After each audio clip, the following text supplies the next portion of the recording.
سرزمین ہند میں جہاں عرصہ دراز سے کفر و شرک کا دور دورہ تھا اور ظلم و جور کی فضا قائم تھی، لوگ اخلاق و کردار کی پستی کا شکار تھے۔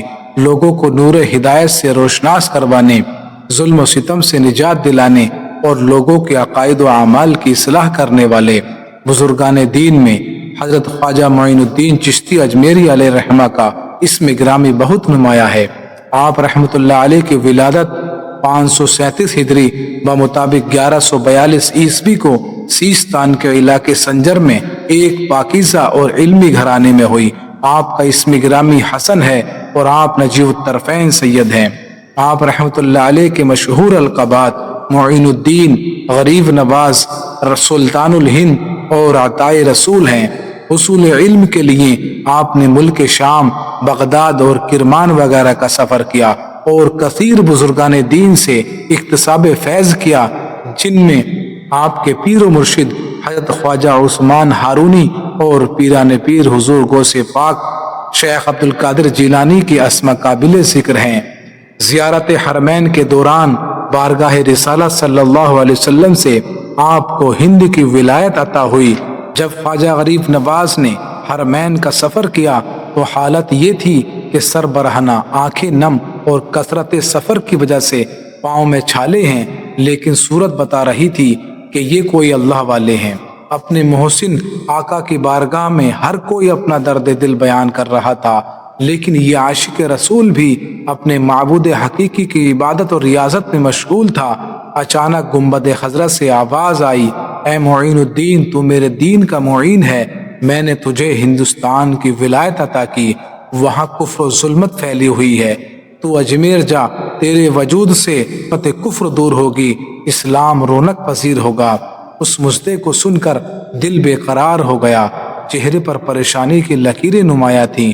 اب سوال یہ تھا کہ آخر خوشخبری پر حیران کیوں، پریشانی کیوں؟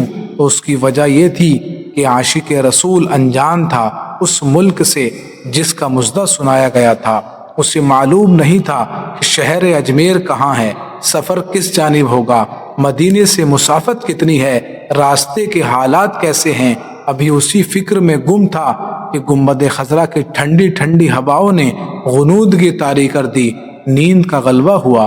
خواب میں محبوب کائنات صلی اللہ تعالی علیہ وسلم تشریف لائے، اپنے جمال جہاں آرا کی دیدار سے مشرف فرمایا اور ایک نظر میں مشرق سے مغرب تک سارے عالم کو دکھا دیا۔ شہر اجمیر، وہاں کا قلعہ اور پہاڑیاں نظر آنے لگی۔ سرکار صلی اللہ تعالی علیہ وسلم نے اپنے اسی عاشق کو ایک جنتی انار عطا فرما کر ارشاد فرمایا، ہم تم کو خدا کے سپرد کرتے ہیں۔ جب آنکھیں کھولی تو حضرت خواجہ دیکھتے ہیں کہ ہندوستان کا پورا نقشہ نگاہوں کے سامنے نظر آ رہا ہے۔ پھر آقا کے حکم کی تعمیل کے لیے حضرت خواجہ غریب نواز رحمۃ اللہ علیہ نے 40 اولیاء اکرام کے ساتھ ہندوستان کا رخ کیا۔ خواجہ غریب نواز رحمۃ اللہ علیہ کا اہم کارنامہ یہ ہے کہ آپ نے اپنے اخلاق و کردار اور گفتار سے ہندوستان میں اسلام کا بول بالا فرمایا۔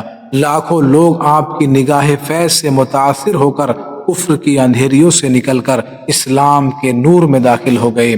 خواجہ غریب نواز رحمۃ اللہ علیہ نے تقریباً 45 سال سرزمین ہند پر دین اسلام کی خدمت سر انجام دی اور ہند کے ظلمت گدے میں اسلام کا اجالا پھیلایا۔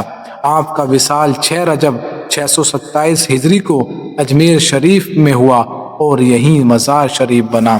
آج ہندوستان میں ایمان و اسلام کی جو بہار نظر آ رہی ہے، اس میں حضرت خواجہ غریب نواز رحمۃ اللہ علیہ کی کوشش بے مثال کا بھی بہت بڑا حصہ ہے۔